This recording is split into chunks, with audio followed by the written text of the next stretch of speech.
Hello, everybody, and welcome to another episode of Recipe for Adventure. Joining to me today is my good friend Sai. Sai, say hello. I'm also the co-host. He, why would you not say hello? But yes, he is not incorrect. He is also the co-host. How are you doing today, Sai? Pretty good. You good? That's good to hear. So, my question this week is: how would you run an all-evil campaign?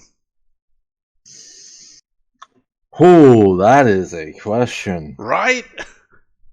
Yeah, no, first things first is you need to have everyone on the same table here. Everyone on board, same Yep. page. Yeah. Everyone has to be on the same page. Everyone has to agree you're evil. More importantly, I'd even be tempted to be like, okay, what kind of evil are you guys? Because Like, I feel a lot of people's definition of evil is selfish, which is, fine and all, but yeah, it also leads to the sort of unsaid understanding of if I'm evil, I'm going to backstab the rest of the party at some point. essentially.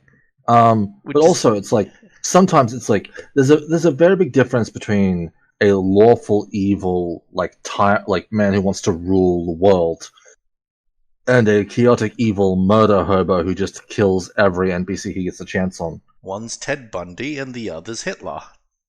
Yeah, and it's like those can very much clash with each other's like plans very easily, and so there's a lot of like setup and understanding.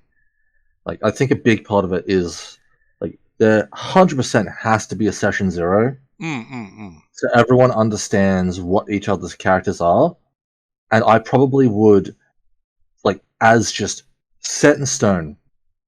All your characters need to have a mutual goal. Yeah, they have to be able to get along because you don't want session one. Oh, the party implodes because they're trying to selfishly keep all the loot for themselves, Yeah.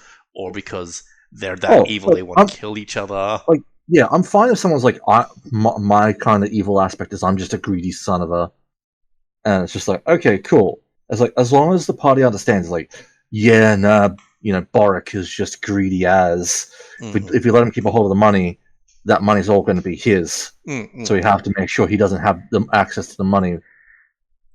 Or Stuff like that. believe that we aren't going to screw him out of his share. Yeah, yeah. It's like as long as the players understand and they have a mutual goal, that's cool. Because you could do cool things like maybe their mutual goal is to take over a kingdom, I also and then all of I, them get to rule a kingdom by themselves or something.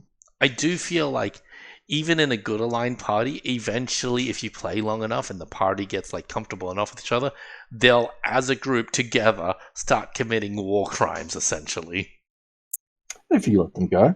yeah. So it's like an evil party can exist. It's just getting them to survive long enough to get to that point. Yeah. Because Because it's very self sabotaging, isn't it? yes. So I'm not opposed to evil characters being in a group. Mm-mm-mm. Usually I would try to keep it down to like one. But no matter what, my one goal for an evil character is why are you with the party? Absolutely. That needs to be established. You could also do the And it, professional courtesy things this other evil guy wants to blow up the world. I want to control the world. And I can't control a world that is just blown to smithereens. So I'm helping you guys take that guy down. yeah, it's like that type of stuff, right? As Yeah. long as there's a reason that you're not antagonistic to the party, beyond like regular roleplay stuff. Yeah. Oh, you're hello, Paladin. I'm helping you out, but I think your morals are silly and childlike. Yeah, and I will try to prove it to you. Mm-mm-mm. Without, Yeah, it's like stuff like that. Like yeah, I'm fine with. But yeah, it's like you gotta set have an understanding. rules.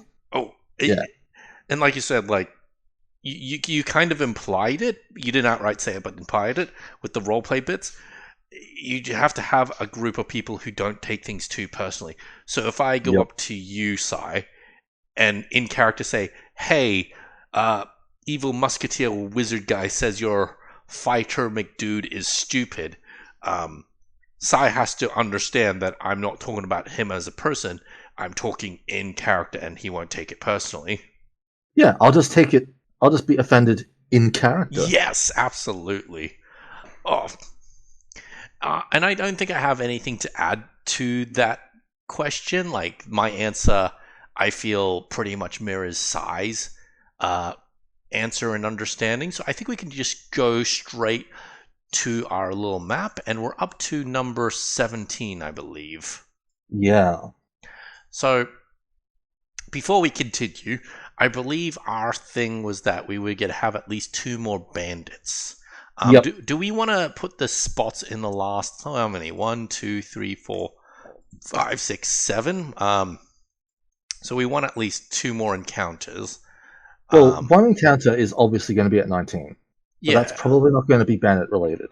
yeah. That's So I want the 2 more.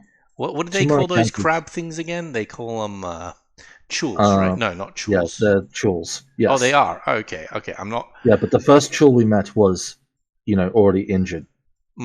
This one is fresh and potentially very angry. Very territorial. Yeah. So I'm thinking maybe 21 or 17 for one fight. Okay. So I mean, let's do both of them. Wait, do you mean like? Oh, I see what you mean. Yeah. Just so we could get it done.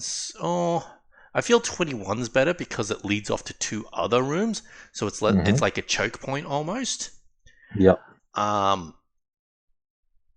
And maybe have the next fight be in room number 20, I think. Because like maybe we can have the bandits in there going like, we were ordered to go into room 19, but we don't really want to go in there, sort of thing. Yeah. Yeah, I'm happy with that. That sounds like some good flavor. And there's like another one of those big like iron doors that block off. So yep, I'm cool with that. I like it. Let's go. So in that case, 17, not combat. We have trap in the previous room. How many rest sites do we have so far? So we have 14. We have number 7.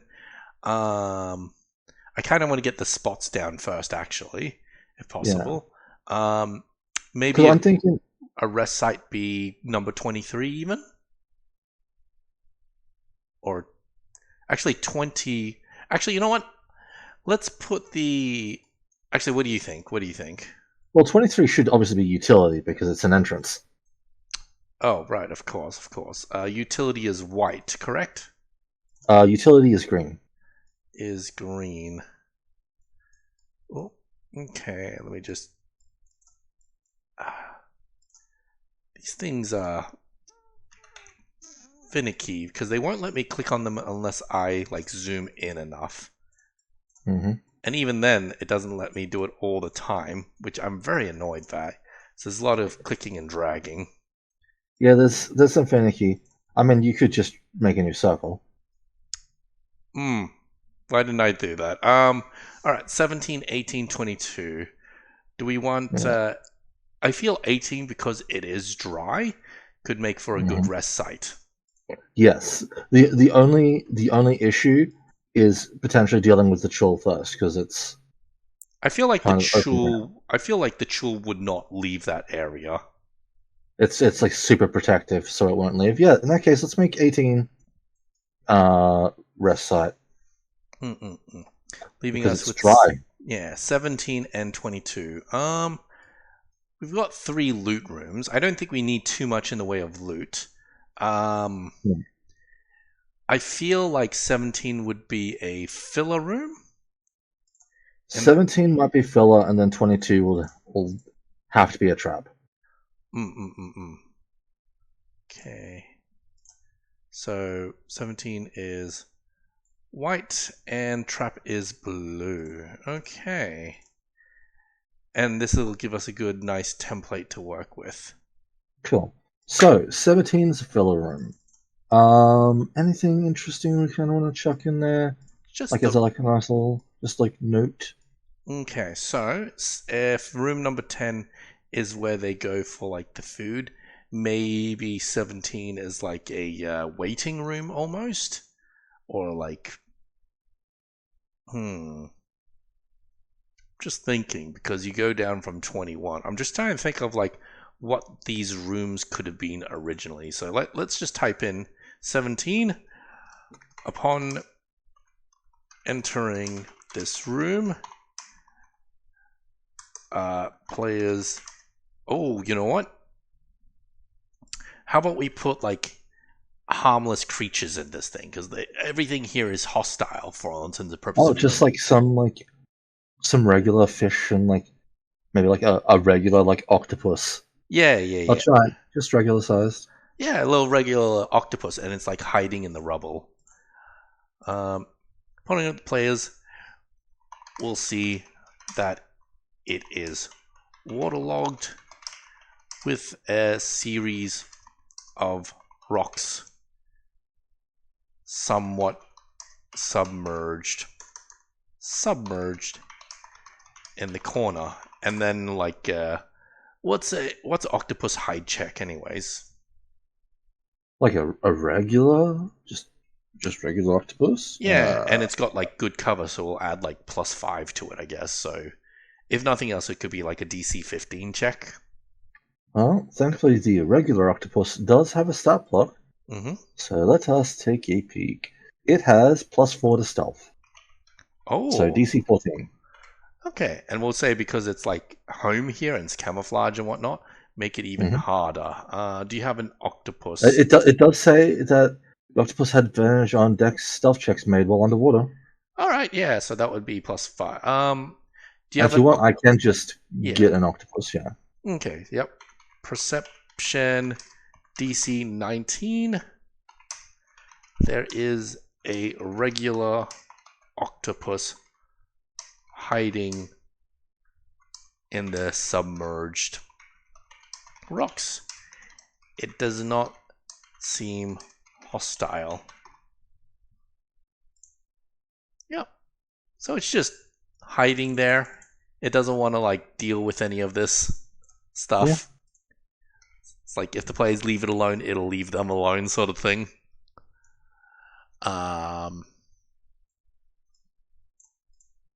Okay, hang on. Thanks for just like a nice little flavor room. I will also make a note. The room is too humid to rest in normally.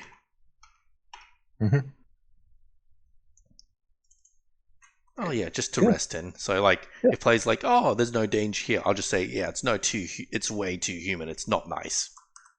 Yeah. Cool. Little octopus. It's great because if people go looking, like we can spook them with like some movement somewhere in the room, but people can't find out what it is. Just spook them a little if you want. I'll put that something harmless. So like, do you want like me to note that there's a little bit of movement? No. I was just saying like, while DMing it, if the players are just in the room and like they don't look around at all, you can spook them a little bit with a little bit of movement before they like try to find it, only to discover if they roll high enough that it's just a little octopus. Ah, I see. Okay. Perception, DC, so like, is this the symbol I want? Less than 19. Players might see some movement among the rocks. Without closer investigation, nothing appears. There we go. Just to freak them out a bit, as you said. All right, so room 18, we're going to make that restful. What are those orange bits? Is that just rocks, clay, or? Well, they are like broken vases and shattered pots and stuff. Oh, is what I use for that. And you know what? It's right behind 11, which I believe we flavored as like where all the gas barrels. Yeah. So I'm thinking maybe 18. I hesitate to put yellow in it, actually. No, I treat this as like just like at the barrel room. This was like an old storeroom for what probably used to have like food and spices. That's what I was but thinking. it's Nothing everything is salvageable. broken. Yeah. Or water. Okay, okay. All right. The room smells of stale. Wait, the room has a somewhat unpleasant stale smell that everyone quickly gets used to. The floor is mostly dry, and in some corners are the shattered remains of vases, pots, and other containers that once held spices and other foodstuff that have long since been washed away or destroyed. Alright, do we want to put any other flavor, something the players could do in here? I think that's good enough, realistically. Oh, you know what? Maybe that pool is bubbling, and the players can discover that it's fresh spring, like fresh water. Yeah, I'm happy with that. Okay. The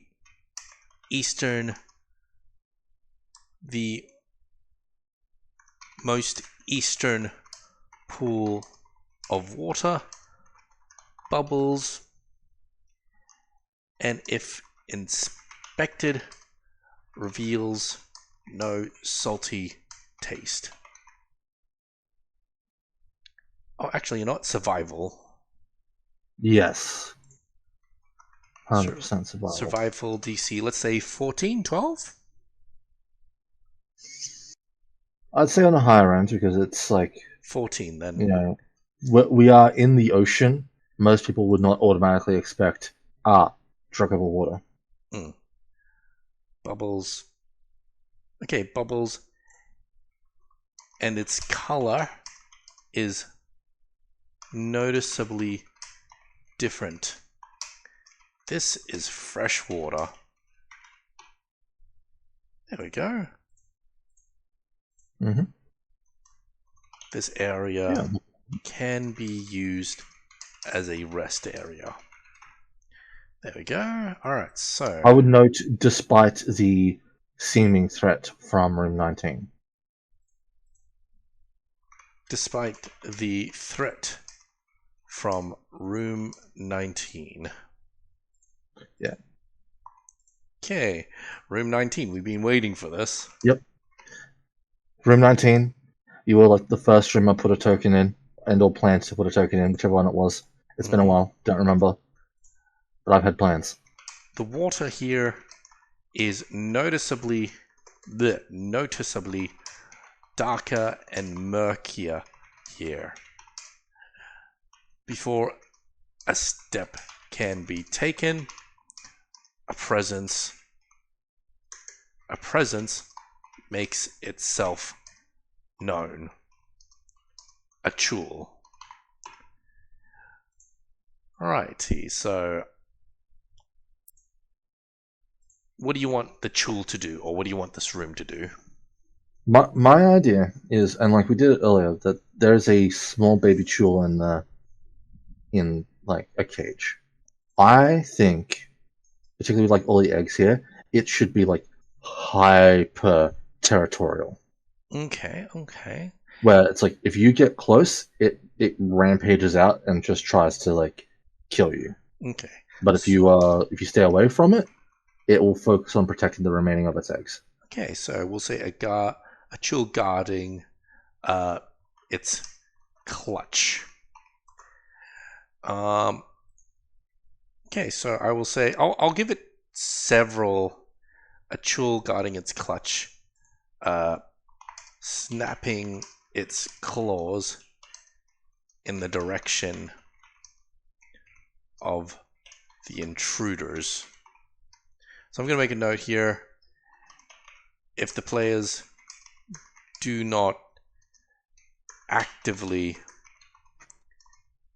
enter the room, or even enter the room, the Chul will not attack. Will not make any threatening moves beyond snapping its claws. There we go.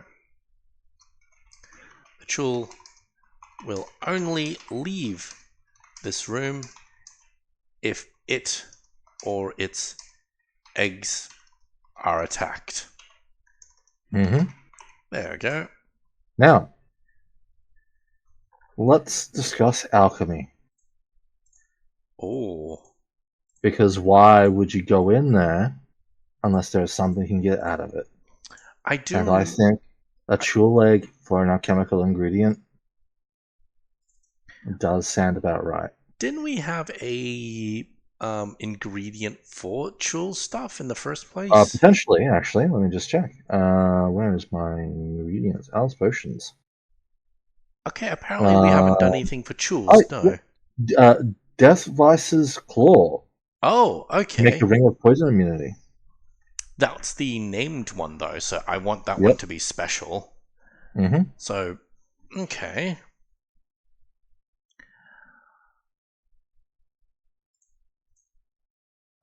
Insert row below. Insert row below. Okay. Do we want to change that to Chul's Claw or just keep it as Death Vice's Claw? Actually, you know what? Chul's Claw. Or Ring of Poison. Oh. Do we want to make this like a potion of poison immunity?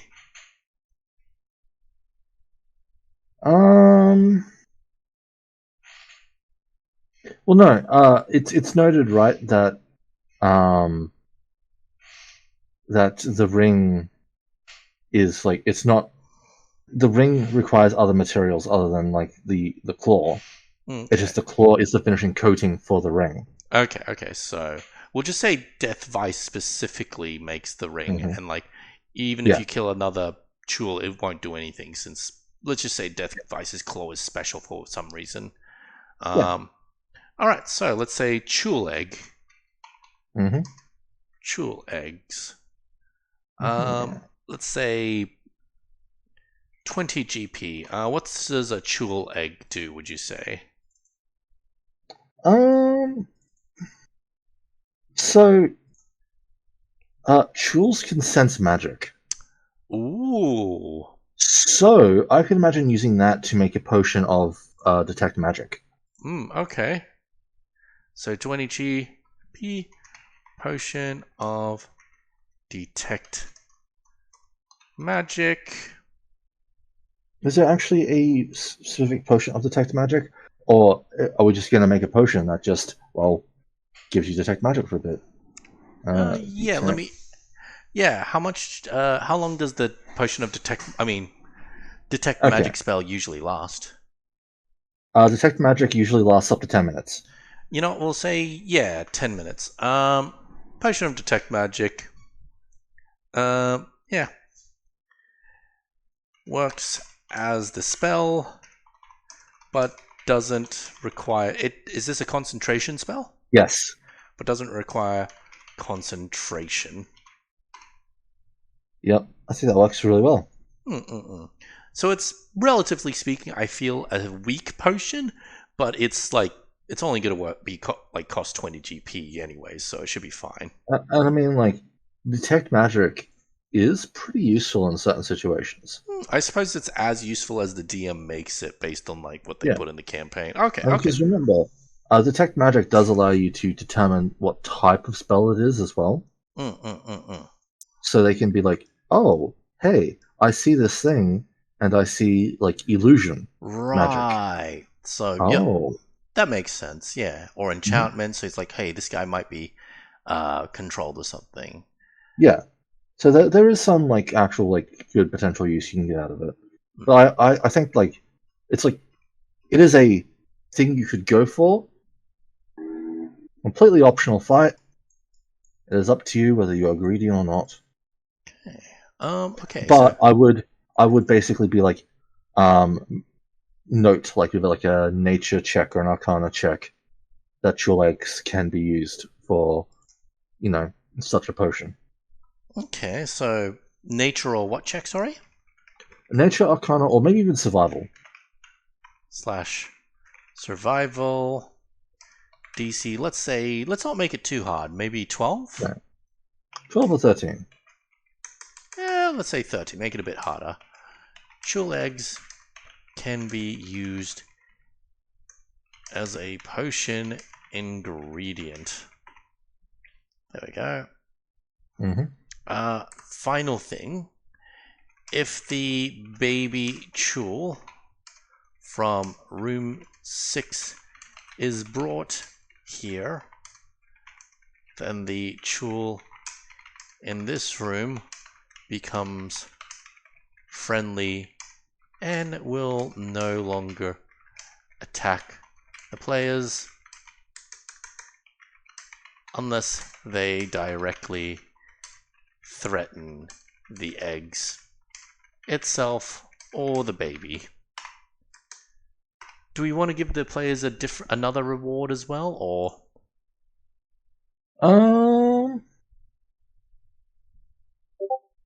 We could maybe say like, the Chul turns up for one of the battles Oh. as like an ally. That's interesting. Maybe like 15 or maybe 15 or 12, depending. Maybe even 8. So, yeah, no, having them turn up at a later date. So wait, which room did you think they should, like, were you thinking, like, maybe 12? Where is room 12? That's center room. Oh, the center room. Okay. Yeah, I don't know. That, or Oh. not a room on this floor, but the final fight. Oh. Like they burrow down. Okay. And like emerge from like a little side tunnel, like hidden in that room. You know what? I like that. If the Chul is friendly with the players by the time they enter the throne room, the Chul will come to the party's aid through a side tunnel. There we go. I think that'd make for a cool moment, right? You save this Chul's like kid, and so when you boss battle time, the Chul just comes like burrowing out a little side tunnel. Do we want to say in room 19 there's like a little tunnel if they go through the murky water that goes straight to the throne room? Well, I think it's fine if they don't even realize it's there. Okay. Because it's like in the muck. Like the muck literally covers it. Okay. Alright, let's go to room 20 then, shall we? Yeah. Okay. We've got a room where we can put some more bandits. Yay! I'm thinking, like, we made mention that we want to keep Wolf's Raiders, that, like, 15 might be the first time you meet one of them. Right? So let's just use some of the other bandit types to just kind of fill out the area a bit. So, like, similar to room 6, you think? Like, a few... I think, like, maybe 2 or 3 regular bandits. Yep. And, yeah, some, maybe a couple of the spires, yeah. And then the other room, we could use the other 2 variants to fill out the area a bit. Alright, so,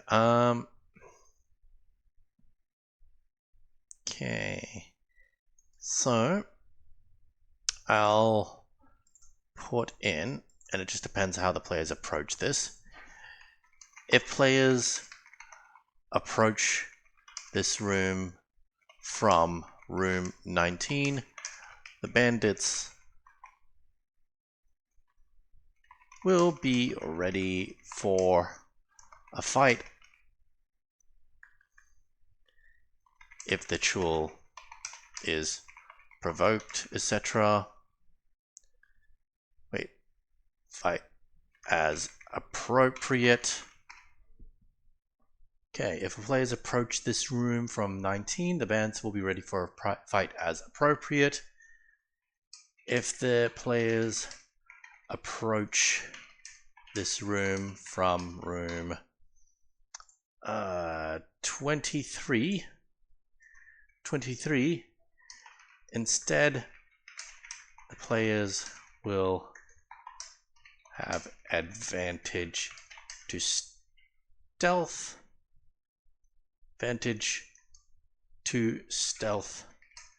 and possibly hear some conversation.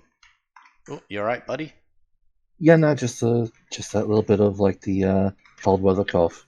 Okay. Alright, let me just double check. I think the spies have the higher perception check, so... I'm thinking, considering that Room 6 has 4 bandits and 1 spy, and it's deeper in, I might actually want to just say we just have 1 spy and 3 bandits here. That's okay.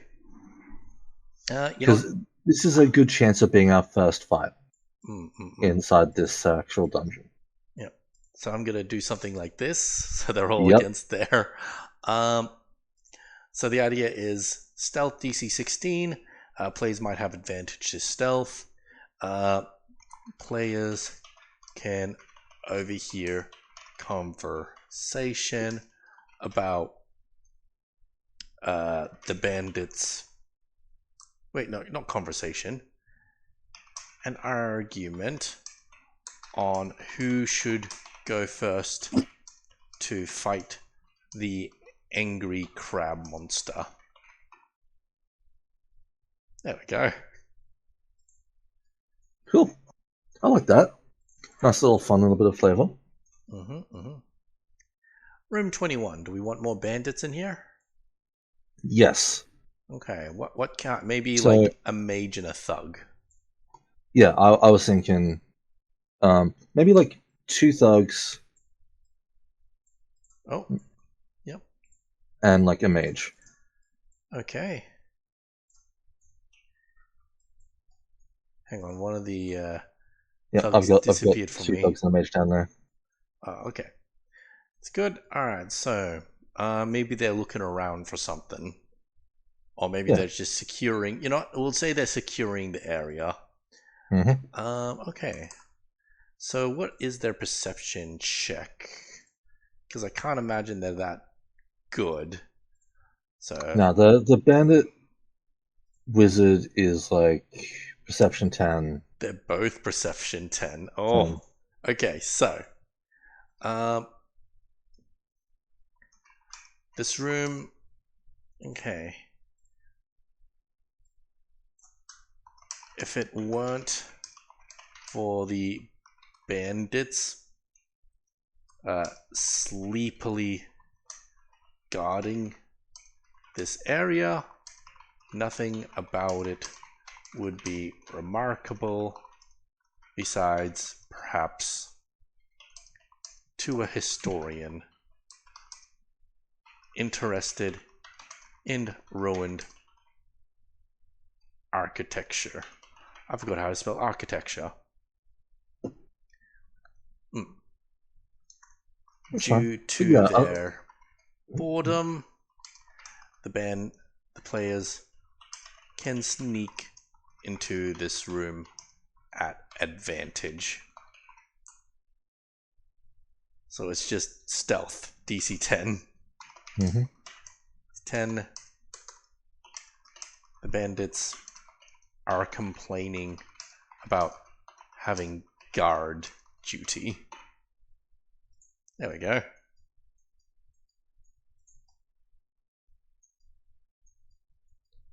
I think that's all we need for this room, right? Yeah, no, that's nice, simple, easy to understand. Okay, let's see. And now we've got this area filled with a bit more bandits.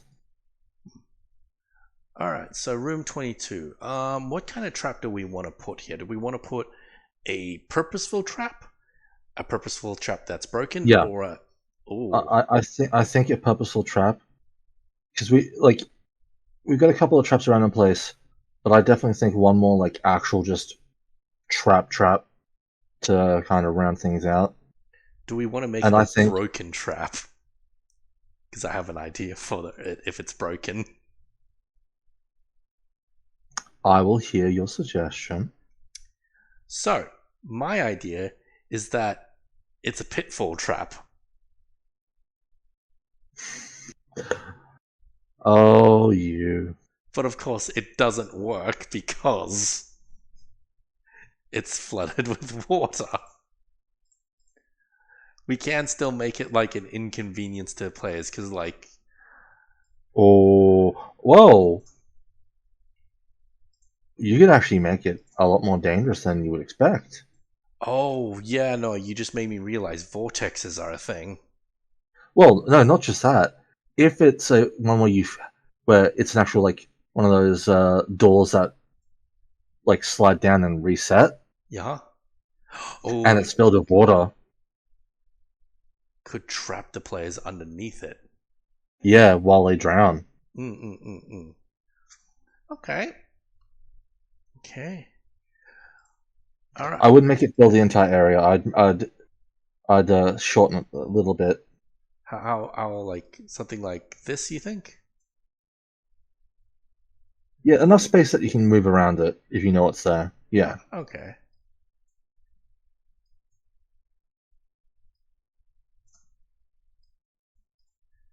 All right. All right. So okay. All right. So it looks like a long hallway. This long hallway has some rubble near the middle of it that has something gleaming within its wreckage. So I want the idea that like players will like be drawn towards the wreckage, and of course Yeah, the be trap. enticed forward. Yep.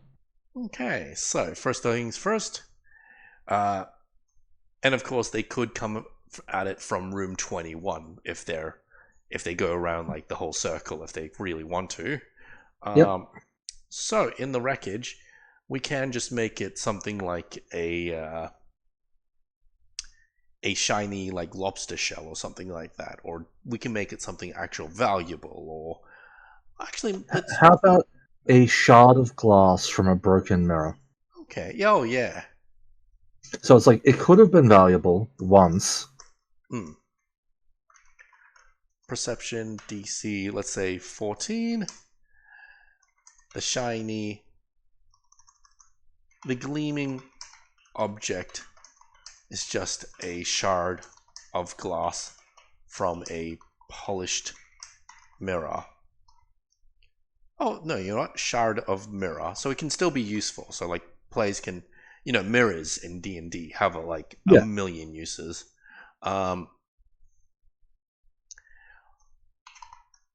Players do not need to roll this perception check if they are adjacent to it.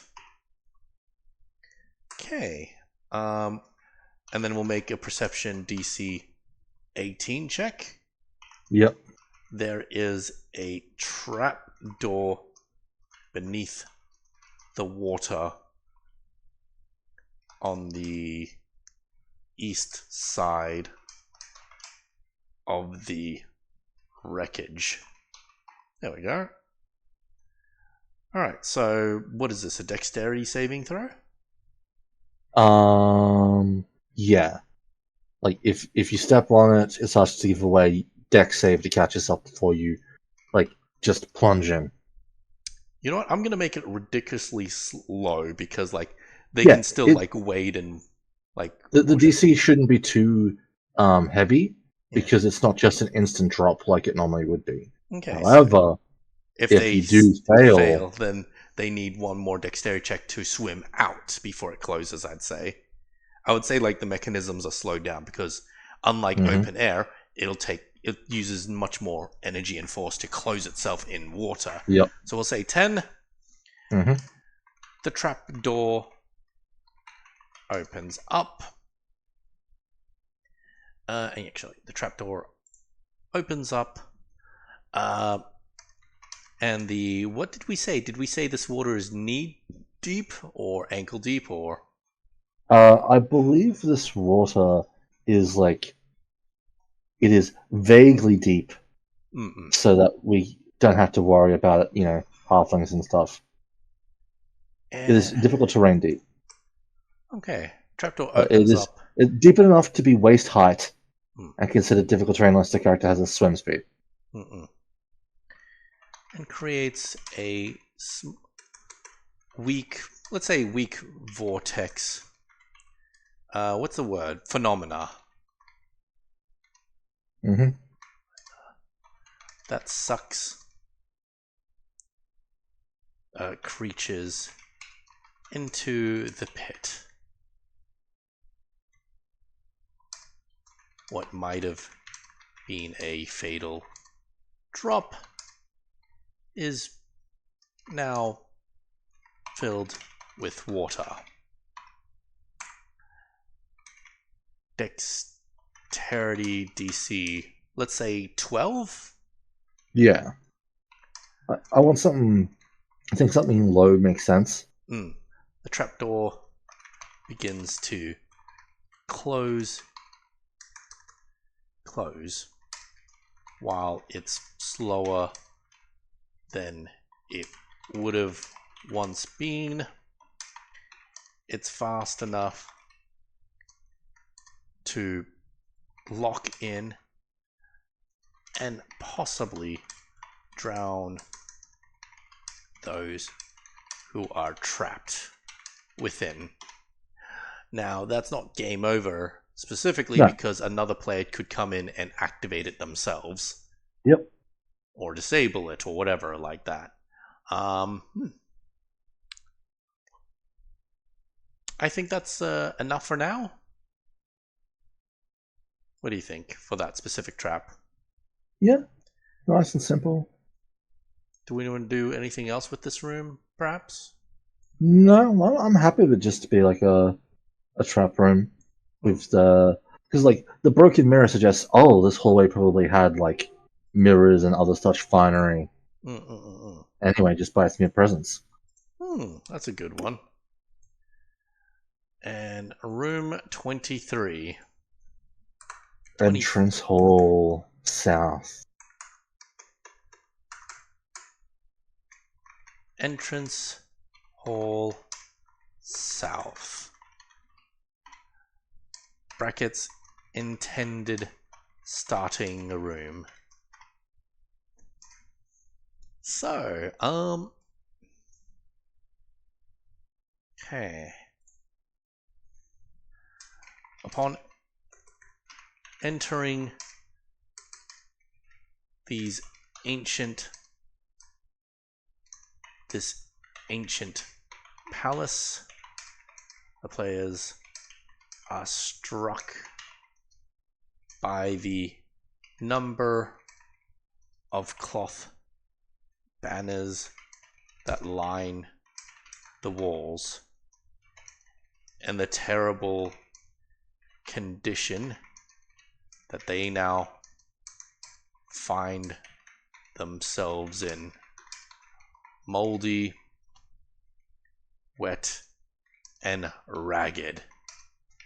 Any color, finery, or artistic merit now gone with time.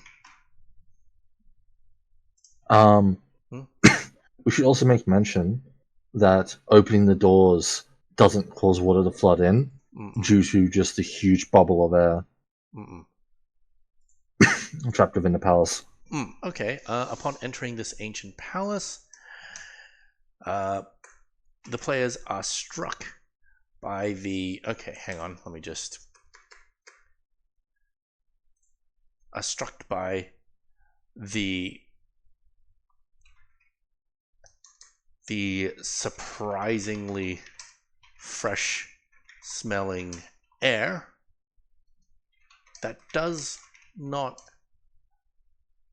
get sucked away with the opening of the gate. While it's not as fresh as the surface, it is still not as stale as the air bubbles up to this point. Visually, there is a number of cloth banners lining the walls. Okay, I'm just seeing if this works still. Lining the walls and the terrible in terrible condition. They are moldy, wet, and ragged. Any color, finery, or articularies is now gone with time. There we go. Does that sentence make more sense? Yep, that does good. I'd probably make mention of the 2 statues flanking the entrance. Okay. In the peripheral vision, that is cleared by looking directly at them, are 2 statues of well-armored dwarves. I can see that there's a bit of yellow on them. I wonder if I want to make mention of them. You know what? I do. There are gouges in the stone where they might have once held jewelry. Some gold dust or evidence of such stains their form. There we go. Nice. That's very nice. Yeah, I like that. And that gives us the entire first floor of this dungeon. Holy crud, we finished the first floor? Yeah, that's number 23 is the final room, right? Jeez. And think now, just because there's 2 more floors doesn't mean we're going to be here for a lot longer, because the next 2 floors are like 1 room each. I wonder if we want to add one more thing to this floor. Oh. Remember for Kraken's Pearl, right? Yeah. The Sunken City, we had the shark, Milky White. Do we want to have something roaming these halls as well? Like, not necessarily a monster, but like a patrol of bandits. I am not opposed to a bandit patrol. That sounds fine. I would also agree to potentially like a small patrol of like barbed devils. Oh. Which are, oh no, not barbed, spined. The little flying ones with spikes. Maybe like a small group of like... you know what? How about we make it so... I'm going to make it easy. So I'm going to have it at top of the palace ground level. Have an extra little section. Whenever the players enter a new room, roll 1d20 Okay, wait. No, okay. There is a small patrol made up of 2 bandits and 1 spined devil. Yep, I like that. 2 bandits, 1 spine devil. Yep. Every Not too time. dangerous, but could be risky. They start in room 1. And let me see. Okay. Every time the players enter a new room, roll 1d20. The patrol will move to the room number that's closest to this roll. So, hang on, let me see if I can't make an example. Oh, why is this guy, should be 23, wait, hang on. Should be 33 hit points. Who are you looking at? Okay, hang on, I'm just trying to copy and paste a few things. Okay, so they start in room number 1. That is a Treasure Guardian, not a Spined Devil. Oops, my This bad. is a Spined Devil. Can you throw in a spine devil up there, please? There we go. Beautiful. Okay, so to close this roll, if possible. Otherwise, they will move to the next available room. Okay, so let's just say they're in room number 1 right now, right? I'm going to roll a d20, and the result is a 7. Okay, so the number closest to 7 is 10, so they would then move to room number 10. And I'd roll again, roll d20, number 6. The closest... Wouldn't the closest to 7 be technically 6 in that occasion? Oh, yes, no, you're absolutely correct. Sorry. So they'd move here, and then room number 6, they'd stay on 6. What the heck? Okay, they just like room number 6, I guess. 5, they'd stay in number 6. You get the idea. So eventually they'll have to roll, I don't know. What is with these rolls?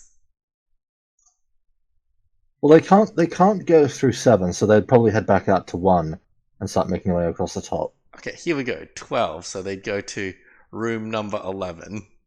Yeah. Okay. But So, I can see what you mean by that. Like, they will path randomly according to the number that's rolled.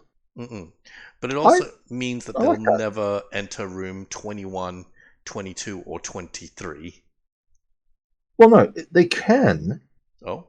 But only if doing so gets them closer to the number that they rolled. Well, if they're in room number 20, right? They can't, they literally can't roll higher than 20. So they'll either stay in 20 or go backwards to 19.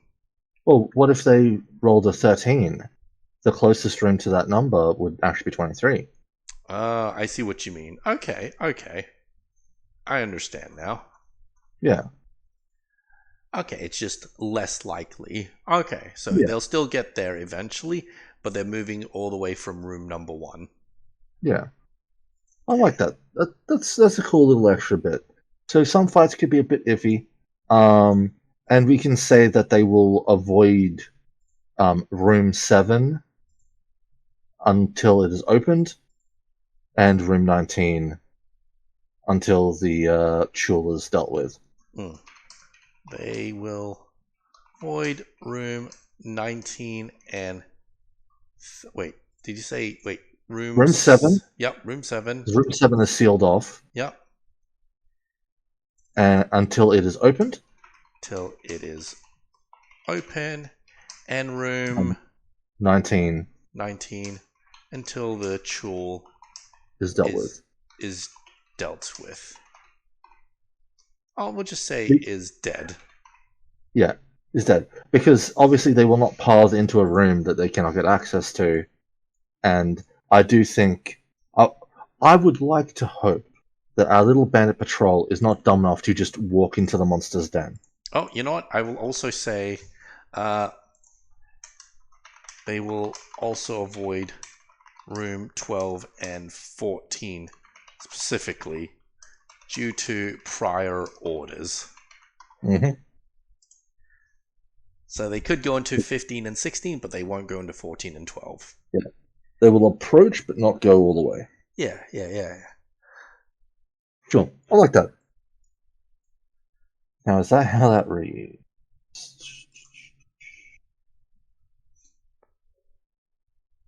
We'll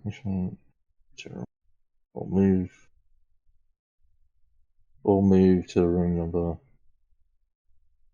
We'll move to the next room in the direction closest towards the room number that's closest number. to this roll if possible. Yep.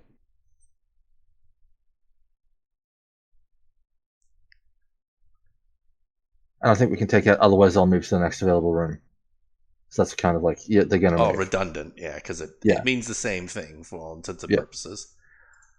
Alright, I think we've done the palace ground level. Mm-hmm. We're done! Alright, everybody, as usual, please comment, like, subscribe, all that good stuff, and until next time, bye-bye! Ciao!